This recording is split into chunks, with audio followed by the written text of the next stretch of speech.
Good morning students. तो हमने पीछे जितने भी लेक्चर बनाए वो थे रिफ्लेक्शन ऑफ लाइट। आज हम शुरू कर रहे हैं रिफ्रैक्शन ऑफ लाइट। तो आज का टॉपिक है what is refraction, laws of refraction of light and refractive index. तो रिफ्रैक्शन क्या होता है? रिफ्रैक्शन होता है bending of light, bending of light from one medium to another। तो बेंडिंग, लाइट का बेंड होना एक मीडियम से दूसरे मीडियम में, तो उसको बोलते हैं रिफ्रैक्शन ऑफ लाइट। रिफ्रैक्शन कब होता है? When light changes its speed। जब लाइट अपनी स्पीड को चेंज करती है तब ये फिनोमेन रिफ्रैक्शन टेक्स प्लेस होता है, जहाँ होता है। अब उससे पहले आपने ये समझना है कि मीडियम क्या है, वन मीडियम और अनदर मीडियम क्या है। तो मीडियम में आप ले सकते हो जैसे एयर है, वैक्यूम है, और आप ले सकते हो वाटर, ग्लास एटसेट्रा। इस प्रकार आप कुछ भी मीडियम ले सकते हो। तो वैक्यूम मतलब जब हवा सन से लाइट जो सन से आती है, पहले वैक्यूम रहता है, उसके बाद जो हमारा अर्थ का एटमॉस्फेयर है तो एयर रहता है। तो दोनों में जो स्पीड ऑफ लाइट है लगभग सेम ही रहती है, 3 × 10⁸ मीटर पर सेकेंड जो स्पीड ऑफ लाइट है इन वैक्यूम।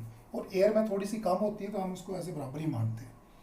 तो एयर से जब लाइट वाटर में जाएगी तो वो अपनी स्पीड को चेंज करेगी, चेंज इट्स स्पीड। जब एयर वैक्यूम से लाइट कहाँ जाएगी? ग्लास में, तो अपनी स्पीड जो वो चेंज करेगी। मान लो हम एग्जांपल ले लेते हैं। एग्जांपल, तो ये हमारे पास मान लो जहाँ पर ये ग्लास है, जहाँ ये वाटर है इधर, तो इसको मैं वाटर बना देता हूँ, एक कैन बना देता हूँ ये आगे। तो इसमें वाटर भरा हुआ है, ये इधर वाटर है। तो जब भी रे ऑफ लाइट आएगी तो यहाँ पर एयर होगा और यहाँ पर क्या है? वाटर है। तो जैसे ये रे ऑफ लाइट आएगी ये इस प्रकार, तो ये एक मीडियम आ गया,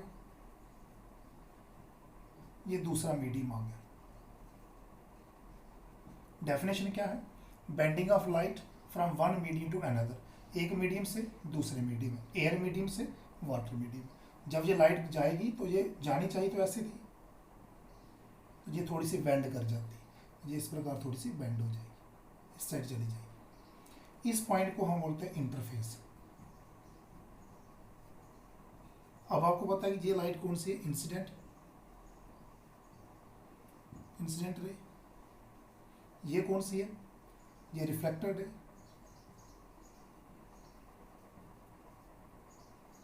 ये हमने पीछे पढ़ा हुआ है रिफ्लेक्शन में। तो देखिए, जब इंसिडेंट लाइट जो है, और ये क्या चीज़ है? Incident light, air medium, water medium, ये दोनों एक जगह पे मिल रहे हैं इस पॉइंट पे, तो हमने इसको नाम दिया इंटरफेस। इंटरफेस क्या होगा? जब दो मीडियम मिलते हो और उस जगह पर इंसिडेंट रे हो। अब इधर इंसिडेंट रे नहीं है तो ये इंटरफेस नहीं है।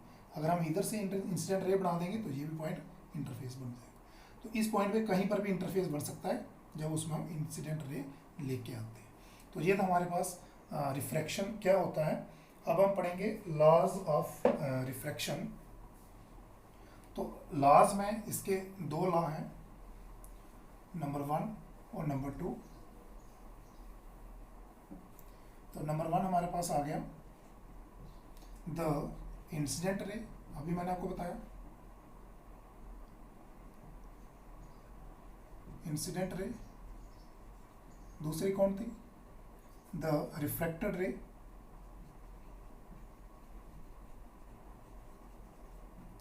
And the normal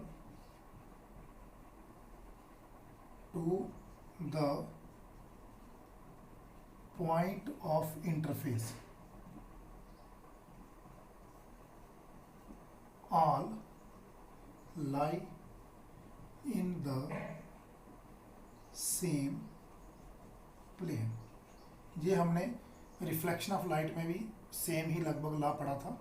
second law, the ratio of sine of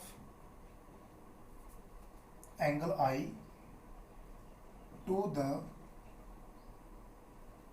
sine of angle R is constant, और उस कांस्टेंट को हम रिफ्रैक्टिव इंडेक्स भी बोलते हैं।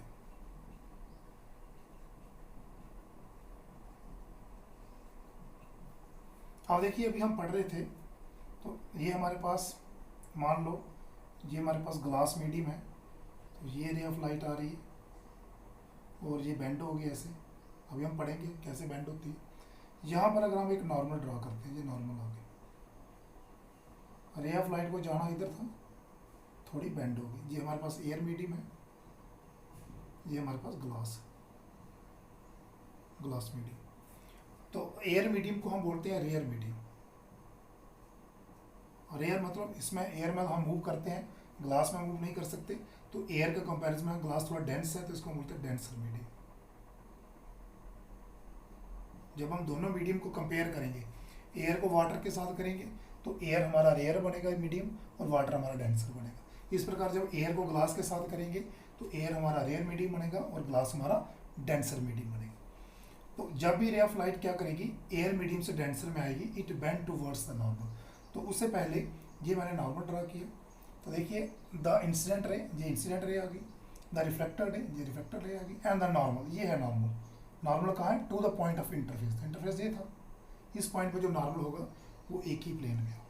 साइन ऑफ एंगल ऑफ आई, तो ये साइन एंगल आई है और ये वाला जो एंगल है ये आर बनेगा, जहाँ पे ये आर बनेगा, इधर लिख देता हूँ आर। दोनों की जो रेशियो आएगी वो कांस्टेंट आएगी, means sine I divided by sine R equal to constant, और इस कांस्टेंट को हम रिफ्रैक्टिव इंडेक्स भी बोलते हैं। अब हमारे पास लॉज में क्या था कि जब लाइट रेयर मीडियम से डेंसर की तरफ जाती है, तो लाइट ये जा रही है इधर से, सीधी जानी चाहिए थी ऐसे। अब ये बेंड किस तरफ हुई, इस तरफ बेंड होगी। किस तरफ हुई, इस तरफ बेंड होगी। तो किसकी तरफ हुई, ये क्या है, नॉर्मल। तो बेंड टुवर्ड्स द नॉर्मल। जब ये कहाँ से जाएगी, when light enter from rare medium to denser medium, it bends towards normal। और इसका उलट क्या है, when light from denser medium to rare medium, अगर लाइट डेंसर से रेयर में आएगी, it bend away from the normal. Second case में आएगा अवे फ्रॉम द नॉर्मल। अब इसी डायग्राम को हम थोड़ा अच्छे तरीके से समझते हैं। तो देखिए, अब ये हमारे पास एक ग्लास लैब है। ग्लास लैब जब आप एक्सपेरिमेंट करोगे तो वहाँ पे आप देखोगे, मान लो ये रे ऑफ लाइट हमारे पास आ रही है, इंसिडेंट रे, और इसको जहाँ से जाना चाहिए था इधर, ये है इसका डायरेक्शन, ठीक है। ये मैंने इसका नॉर्मल ड्रा कर दिया इधर। क्या कहता है, लाइट इंटर फ्रॉम रेयर, तो यहाँ पर एयर होगी, एयर मीडियम रेयर है और ये ग्लास है, ग्लास वाला डेंसर होता है। तो रेयर मीडियम से लाइट जब डेंसर में जाएगी, it bend towards the normal. Normal इधर है, तो लाइट जो है इस तरीके से चली जाएगी, ऐसे मान, it bend towards the normal. तो ये एंगल आपका आर, ये एंगल आपका आई। अब ये कौन सा मीडियम है, डेंसर, और इधर दोबारा एयर होगी। अब लाइट कहाँ से जाएगी, तो ये ऐसे जानी चाहिए थी। When light enter from denser to rare, तो ये उल्टा हो जाता है, light enter from denser to rare, it bend away from the normal. अब यहाँ पर अगर हम नॉर्मल ड्रा करें तो ये नॉर्मल आ जाएगा, ये नॉर्मल आ गया, नॉर्मल अवे मतलब इस नॉर्मल से इस साइड, ये रे ऑफ लाइट ऐसे ऐसे निकल जाएगी। तो ये हमारे पास इसका प्रोसेस था ग्लास स्लैब के लिए। जब ये रेयर मीडियम से डेंसर की तरफ जाती है तो बेंड टुवर्ड्स नॉर्मल, नॉर्मल की तरफ बेंड हुई, देखो इधर। और जब ये डेंसर से रेयर में जाती है तो bend away from the normal. तो इसके बाद आपका आता है इसमें रिफ्रैक्टिव इंडेक्स। अभी हमने पढ़ा रिफ्रैक्टिव इंडेक्स क्या है। रिफ्रैक्टिव इंडेक्स की डेफिनेशन भी है, तो डेफिनेशन अगर हम लिख देते हैं, एक तो हमने डायरेक्ट उसमें एंगल में पढ़ लिया, तो दूसरा डेफिनेशन रिफ्रैक्टिव इंडेक्स की क्या है, the ratio of speed of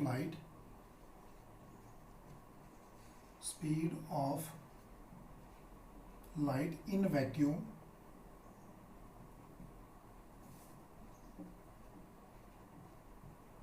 to the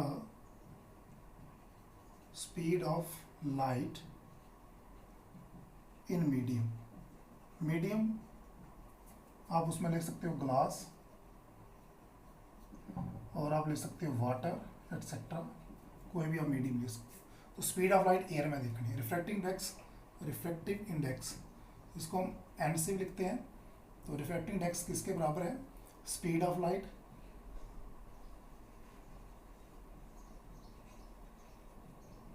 in air या vacuum divided by speed of light in medium.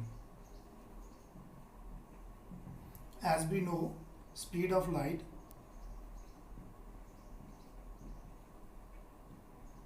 In glass equal to 2.2 into 10⁸ meter पर सेकेंड।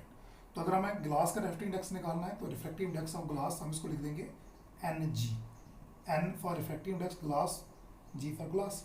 तो वो आ गया speed of light in air मतलब vacuum में कितनी होती है 3 इंटू 10⁸ मीटर पर second. Speed of light in glass में कितनी होगी 2 इंटू 10⁸ मीटर पर सेकेंड। ये कट गया, 3 डिवाइडेड बाई 2 इक्वल टू 1.5। तो रिफ्रैक्टिव इंडेक्स ऑफ ग्लास कितना है, रिफ्रैक्टिव इंडेक्स ऑफ ग्लास ये है। ऐसे ही रिफ्रैक्टिव इंडेक्स ऑफ, आप इसको वाटर का देख लो, वाटर का 1.33 है।